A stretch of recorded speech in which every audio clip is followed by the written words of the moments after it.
Hey everybody, over here.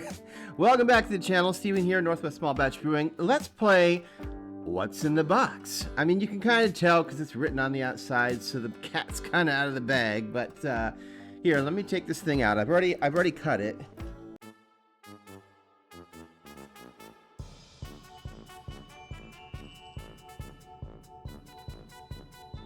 All right, so you can see what it is. Obviously, it's called the Chapman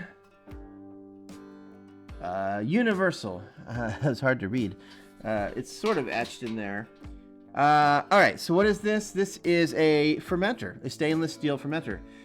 I was looking at getting a third one. I have two, not this kind. I have an anvil bucket, right? I have two of them.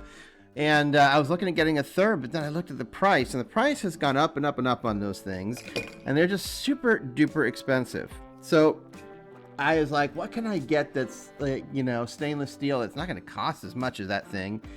And I took a try at this. I was a little worried about, you know, quality, because at least we know the anvil bucket has really good quality. The stainless steel is super thick.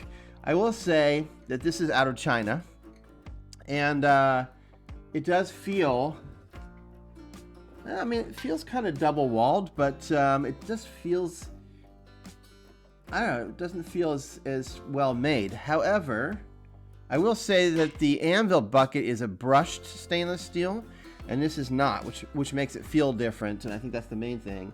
It has a gasket in the lid, just like the one does for the anvil. This one goes to, I'm looking at the side here, 3, 4, 5, 6. I think very tippity top of this thing is 7 gallons, which is fine. I generally do, at the most, I'm doing like 5 gallons, and that gives me 2 gallons of headspace, so that works.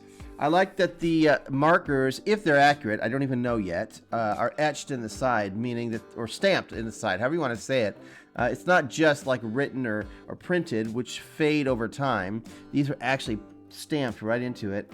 My only concern is I've yet to find a single fermenter or brewing system that has an accurate stamped, you know, measure guide on it. It's always off by like half a gallon or something. It did come with it came with this, which is interesting that it has little plastic doodads on either side. I'm trying to see here. It's got to go this way based on the valve, because the valve has to be able to... Ooh, damn, that is tight. Ugh. I'm just looking... Okay, so it's just a ball valve. I don't know if that's supposed to stay on there. If that's supposed to be part of the... I don't think so. It's just like rubber piece. But I was thinking maybe it has to do with keeping the seal. But somehow I just don't think so. I think Teflon tape would be better. So anyway, this would go on here, right? I'm not going to probably put it on quite yet because I'm going to put some Teflon tape. And then you've got a nice ball valve for draining, just like you would have with the anvil. I will say it does not have any kind of extender on the inside like the anvil does. It's just, you know, like this.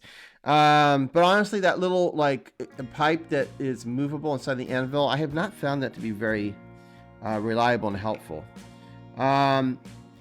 This is an interesting, so obviously this is the typical 3-piece airlock. What's interesting is the bottom of it has like these, it's actually got, it's hard to explain, but it's got something in the bottom that I've never seen before. I suppose that helps keep stuff from getting down, you know. Might help keep stuff from getting up. Anyway, this obviously fits very large hole in the top. The top of this, quite large, but obviously this will work just fine. Yeah. The other thing I noticed about this that I kind of like is the handles. They fold down. I like that. As long as they can hold the weight. This is going to be nice. It's a little bit smaller profile than the anvil, and it also has these fold-down handles so that it's not going to get in the way when I'm trying to lift it in and out of my freezer. Otherwise, it has the same kind of, you know, ratchet or, you know, clamps to clamp down the lid. I think it's going to be good. I do. I'm actually pretty pleased with it. I would say it is about $80 cheaper than the Anvil, so that is a significant savings. Yeah, that's about it. Basically, what I was looking for was to have one fermenter in use, you know, like in the kegerator, one fermenter in the freezer fermenting, you know, in my fermentation chamber fermenting, and then one spare one in between. So that way I don't have to clean my old fermenter, which is in the kegerator, and then use it to fill the next beer, right? I have kind of a leeway there where I can clean it the following week or throughout the next week. Anyway, just gives me a little bit of breathing room is all. And it lets me move a lot of my old equipment out of my closet that I'm not really using, my corny kegs and whatnot. So yeah, there you go.